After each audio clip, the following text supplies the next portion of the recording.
Ikan. Kau maksudnya apa ngikat-ngikat? Saya emang saya tuyul. Kurang ajar dasarnya, kamu tuh. Kurang ajar, koyak-koyak memperdepan saya. Saya ikat kamu sekan. Bos, dan macam-macam. Awal bemu. Inilah saya. Apa? Jangan sampai saya emosi. Ya saya lebih emosi kamu. Kamu siapa di kuburan kamu sini? Kamu bilang belum sama istri keluarga kamu. Orang yang merasa kubur. Bos tidak bisa. Setan kamu. Saya yang manusia, bukan barang. Saya ini, anak punya Kinoho.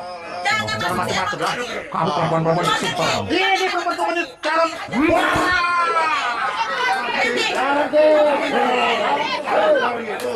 Hajar Ki, hajar, jangan Ki.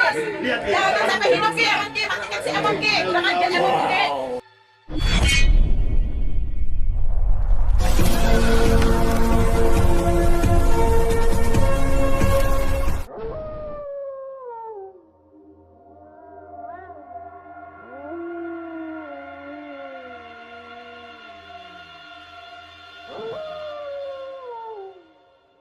Assalamualaikum warahmatullahi wabarakatuh. Sahabat pemirsa yang dirahmati Allah Subhanahu wa Ta'ala. Selamat menyaksikan kembali kisah dakwah perjuangan Ustadz Kang Ujang Bustomi, dan semoga keberkahan senantiasa terlimpahkan kepada kita semuanya. Video ini adalah tentang aksi Kang Ujang yang ingin menghancurkan perguruan dukun sesat pemuja Nyi Blorong. Perguruan dukun tersebut mengajarkan para pengikutnya, yaitu jika ingin kaya raya dengan segera, agar melakukan hubungan bersetubuh dengan lawan jenis yang bukan pasangan sahnya. Lalu bagaimanakah perjuangan Kang Ujang Bustomi untuk menghancurkan praktek yang menyesatkan itu? Silahkan disimak kisahnya selengkapnya. Dan semoga Allah Subhanahu wa Ta'ala senantiasa memudahkan Kang Ujang Bustomi dalam menjalankan setiap misi dakwahnya.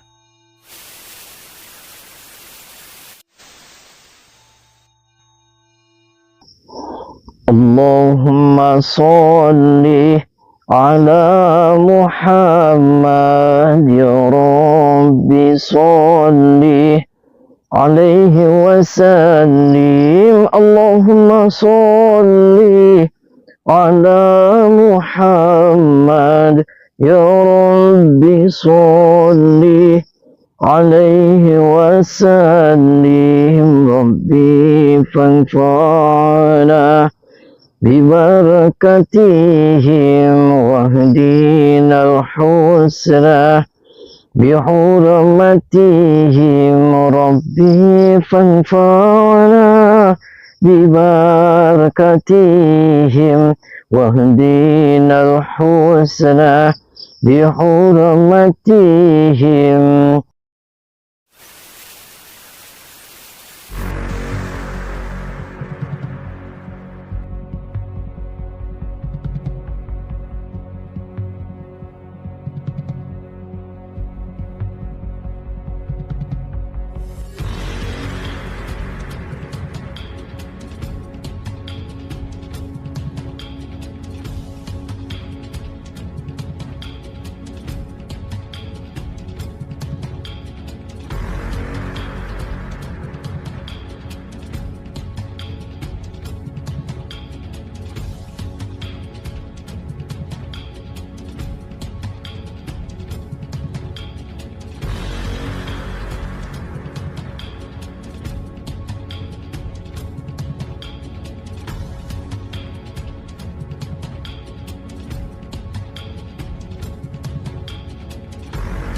Sahabat Kang Ujang Bustomi yang berbahagia, pertarungan hebat itu dilakukan oleh seorang sahabat Kang Ujang, yang berusaha membantu menghancurkan sebuah perguruan sesat pemuja Nyi Blorong.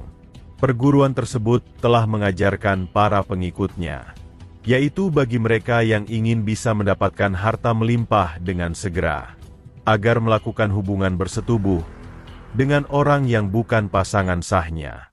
Perguruan sesat itu meyakinkan, jika mereka bersetubuh sesuai ritual yang mereka ajarkan, junjungan iblis mereka yaitu Ratu Siluman Nyi Blorong, akan segera memberikan mereka harta yang melimpah. Semakin sering mereka melakukan ritual tersebut, maka akan semakin banyak harta benda yang akan didapatkannya. Banyak orang yang kemudian percaya dan melakukan ritual berzina yang sangat dilarang Tuhan itu. Dan karena itulah Kang Ujang kemudian datang untuk mencoba menghentikan praktek terlarang mereka. Juga berusaha untuk menobatkan orang-orang yang tersesat tersebut. Dan ketika Kang Ujang datang ke markas padepokan mereka, ternyata banyak para pria dan wanita dewasa yang sudah ada di sana. Mereka semua adalah para dukun dan pengikutnya yang biasa melakukan ritual berzina untuk mendapatkan kekayaan tersebut. Kang Ujang pun mencoba untuk memberikan pemahaman kepada mereka bahwa ritual bersetubuh itu adalah perbuatan dosa yang sangat menyesatkan. Semua itu hanyalah tipu daya iblis, agar para manusia itu tersesat dari jalan Tuhan.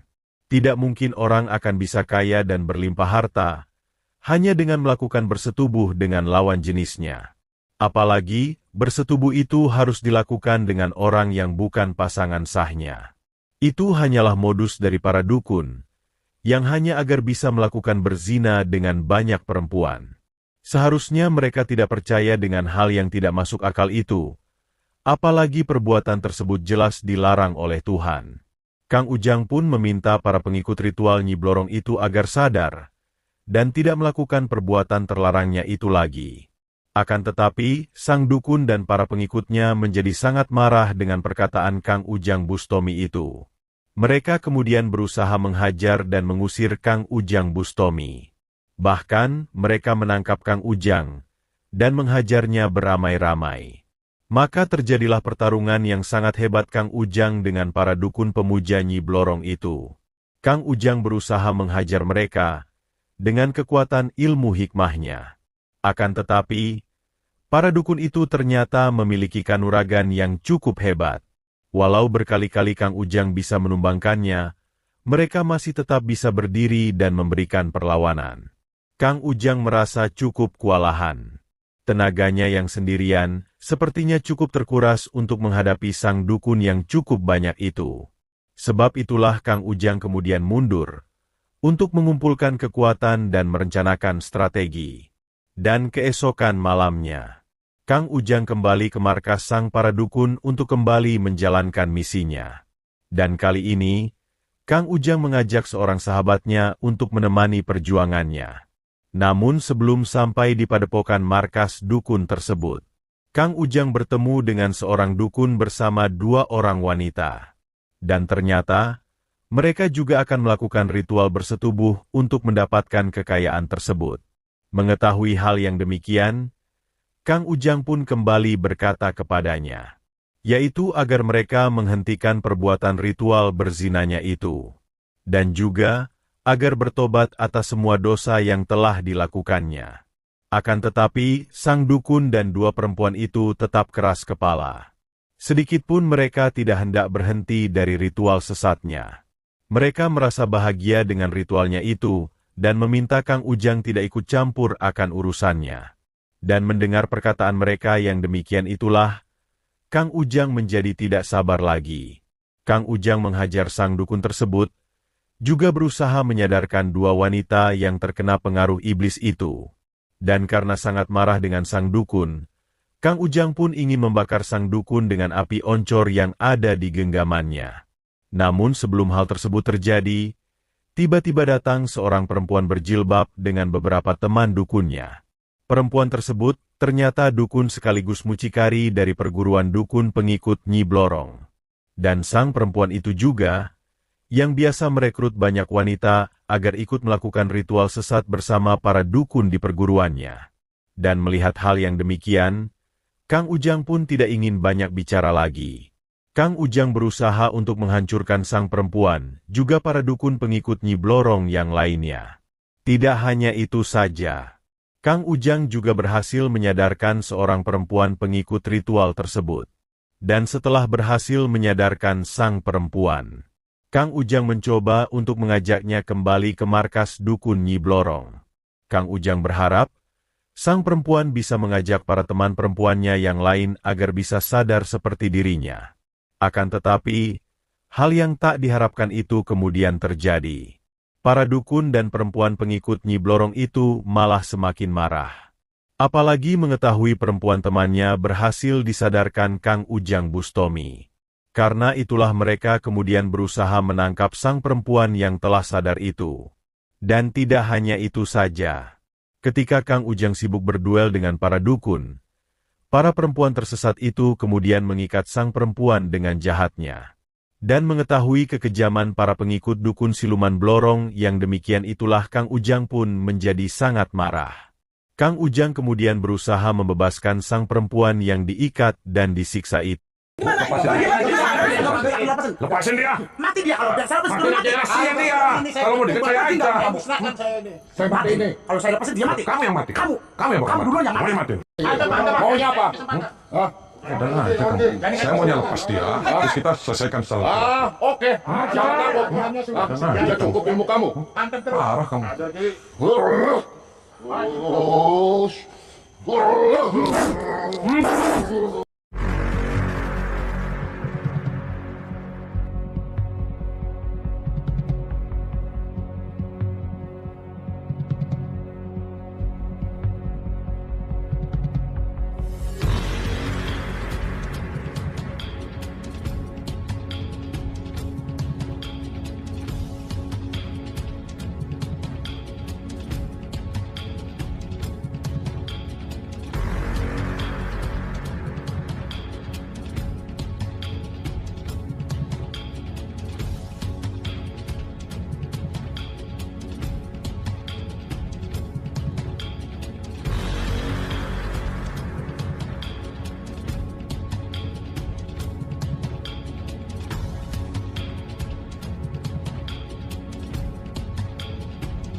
Pertarungan Kang Ujang Bustomi dengan para dukun pemuja Nyi Blorong itu terjadi sangat luar biasa.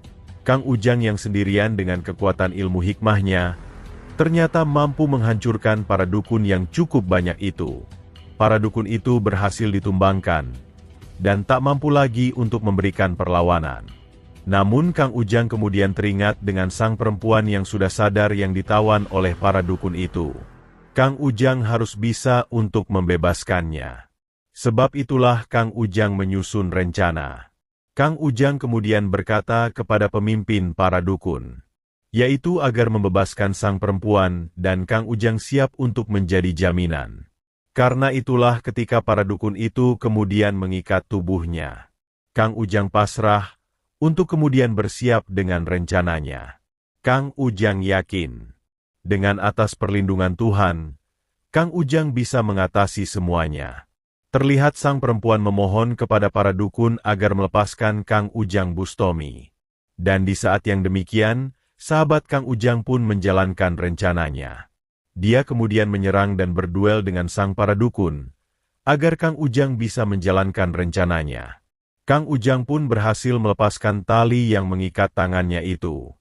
Dan setelah itulah Kang Ujang kemudian mengamuk.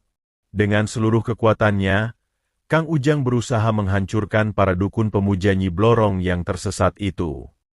Kau maksudnya apa ngikat-ngikat? Saya emang saya tuyul. Kurang ajar dasarnya, kamu tuh. Kurang ajar, ngoyak-ngoyak, bukan saya. Saya ikat kamu, saya ganggu. Wis, jangan macam-macam. Awat demo. Ayo. Inilah saya. Apa? Jangan sampai saya emosi. Ya, saya lebih emosi kamu. Kamu siapin kuburan kamu sini. Kamu bilang belum sama istri keluarga kamu. Orang yang mau saya kubur. Wis, tidak bisa. Sekarang,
Pertarungan mematikan Kang Ujang Bustomi dengan para dukun pemuja Nyi Blorong itu memang sangat luar biasa. Dengan seluruh kemampuan hebat yang dimilikinya, mereka berusaha untuk saling menghajar dan menghancurkan. Dan tampaknya, kemampuan ilmu iblis para dukun tersebut memang sangat kuat. Walaupun beberapa kali ilmu hebat Kang Ujang menghantam, mereka masih saja tetap bisa bertahan dan melawan. Bahkan, dia juga berusaha berbalik untuk menghancurkan Kang Ujang dengan kekuatannya. Namun yang mereka hadapi adalah Kang Ujang Bustomi, seorang tokoh spiritual hebat yang belum pernah ada yang mampu menandingi. Ilmu hikmah yang diberikan Tuhan kepada Kang Ujang adalah ilmu suci yang dipenuhi dengan keberkahan. Ilmu hikmah itu sangat hebat dan dimiliki oleh orang luar biasa yang mengagumkan. Apalagi ketika menghadapi ilmu hitam titisan setan. Ilmu hikmah suci itu pasti akan bisa menghancurkan. Termasuk kekuatan hebat ilmu iblis dari para dukun pemuja Nyi Blorong itu. Walaupun mereka cukup lama bisa bertahan, namun pada akhirnya, para dukun sesat itu harus mengakui ilmu hikmah Kang Ujang Bustomi. Ketika Kang Ujang mengeluarkan ilmu hikmah pamungkasnya, satu persatu mereka tumbang, dan mereka pun akhirnya mendapatkan ganjarannya. Ilmu pamungkas yang hebat itu menghantam tubuh mereka, sehingga ilmu itu seperti telah menghancurkannya. Termasuk guru dari para dukun itu. Kang Ujang menghajar dan menghabisinya, sehingga sang dukun sekarat menjemput takdirnya.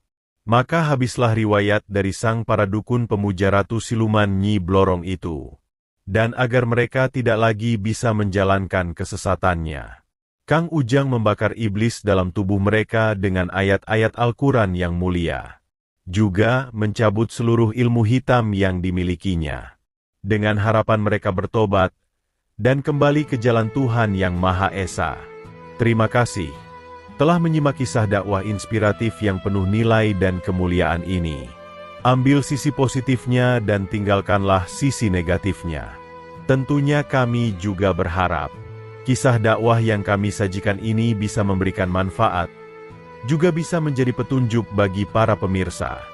Dan semoga Allah Subhanahu wa Ta'ala senantiasa melimpahkan banyak karunia-Nya kepada kita semuanya.